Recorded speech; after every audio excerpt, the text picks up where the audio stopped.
Hey guys, Scripture here with another video, and we're going to review the more than likely episode 7 of Skeleton Crew. And it looks like we're headed back to the kids' home planet. I guess we'll find out. And they're on their way, the pirates are on their way, everybody's looking for this planet, and the pirates want the mint so they can print Republic credits. And the parents are looking for the kids. Let's get into this.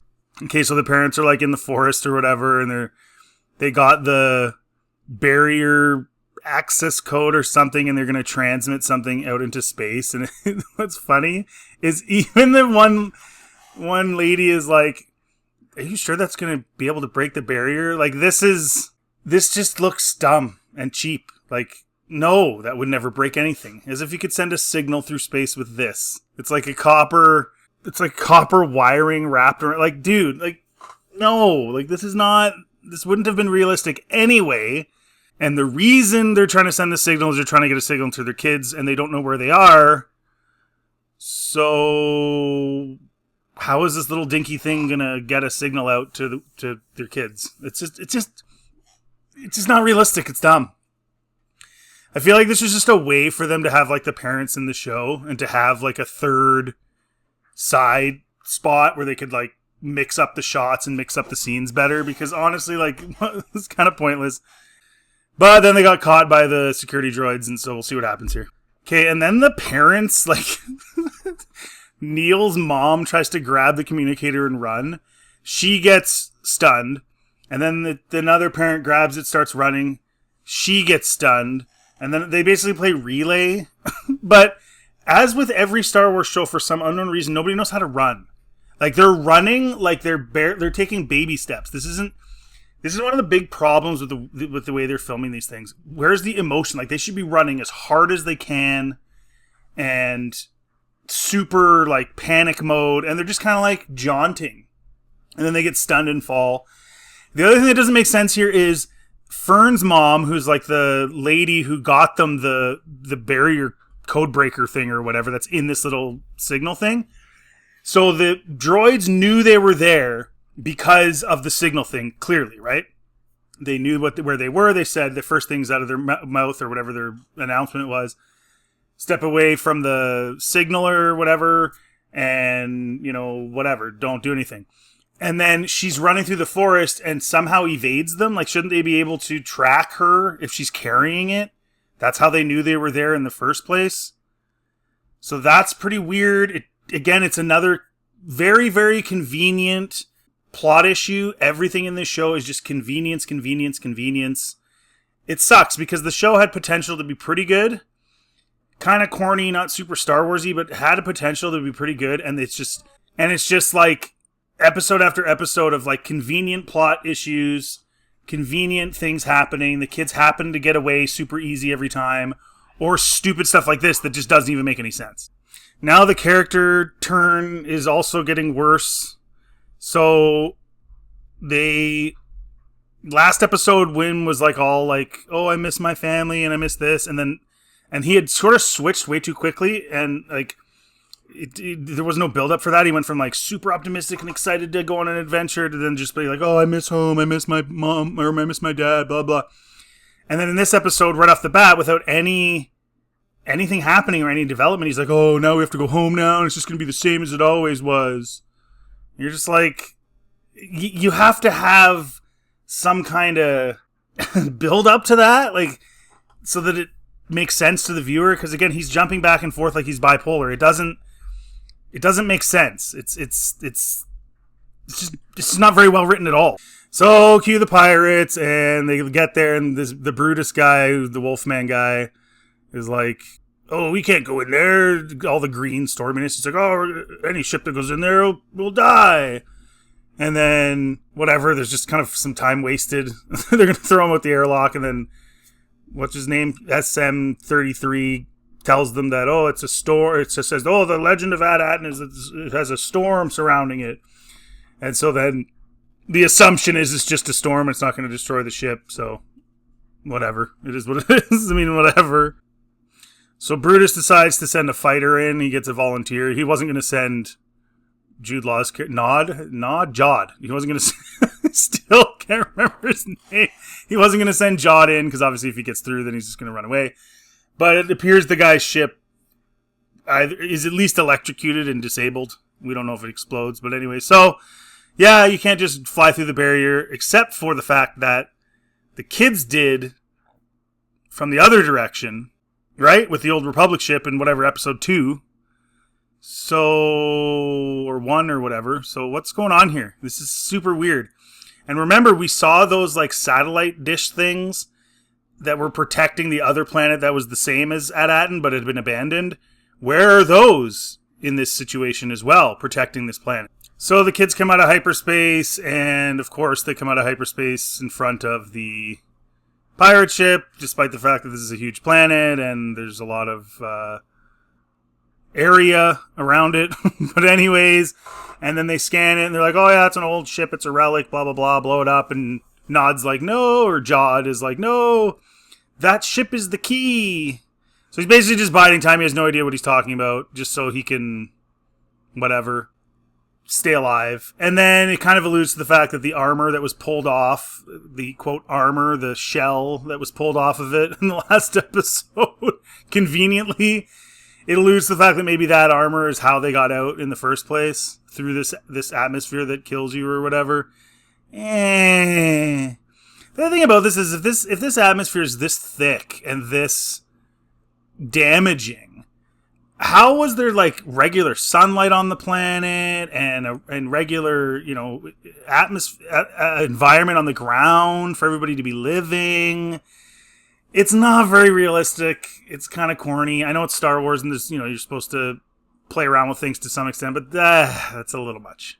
So they suck the kid ship into their docking bay with a tractor beam, and Brutus tells them to get out, or whoever's in there get out, or I'm going to do something. And then the claw thing that the kids used to get on the other planet. I don't remember when they were like dressed up as elders or whatever, which also didn't make sense.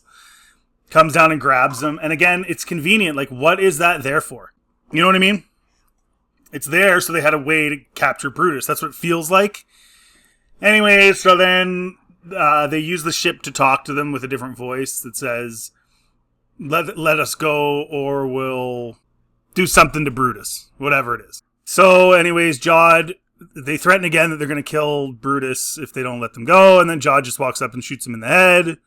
And then gives a little speech and talks to them about why do you want to follow this mutineer, and tells them to go take over the ship, and there's 4 kids in there, blah, blah, blah, blah. And then all the pirates get excited, and we're back on with this guy, even though we hated him and we love him again. Okay.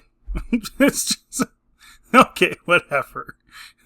And then in another plot contrivance and convenience, the little signal thing that they had with the little copper wire wrapped around it, it actually flies, and so it flies out into space and happens to exit the atmosphere right by the pirate ship. Just convenience all over the place. And this is what's taking me out of this show, is just, I can put up with some of the stuff, but these plot things are just so terribly written. I mean, you gotta do better than that. Like, it's just way too easy. Way too easy.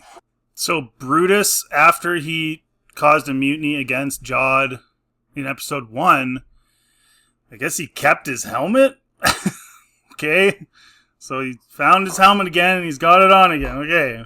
So then, again, it's just, so dumb.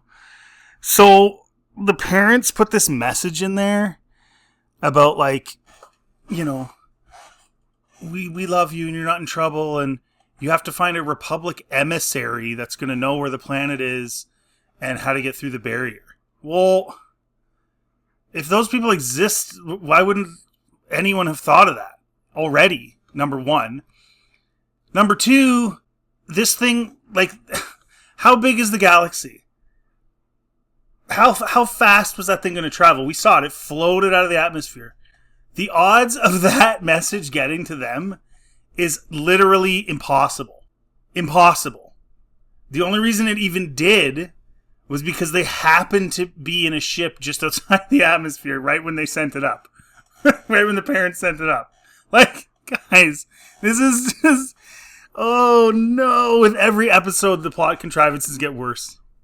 They were kind of crappy at the beginning, but you could live with some of it. This is, what am I, 5 minutes in? This is, like, brutal. Stupid. Like, this is retarded. Okay, so then...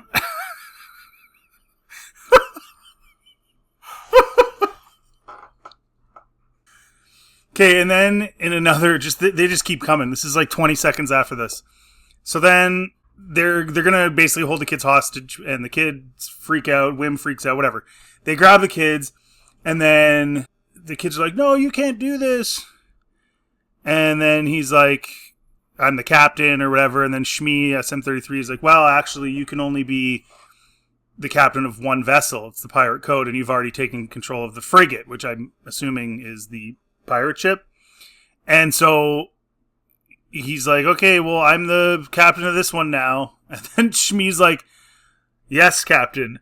And then literally Fern's like, "No, I uncaptain you." It's almost like a Stampsies, no erases. Like literally that's what it is. She's like, "No, only kids can be captain. I uncaptain you." You're at Quincy's. Anti-Quincy's. You're at Quincy's. No anti-Quincy's, no startsies. You can't do that. Can't do. Cannot. Stamped it. Can't do double stamped it. No erasing. And then Shmi just starts attacking the pirates. Like, there's nothing else happens.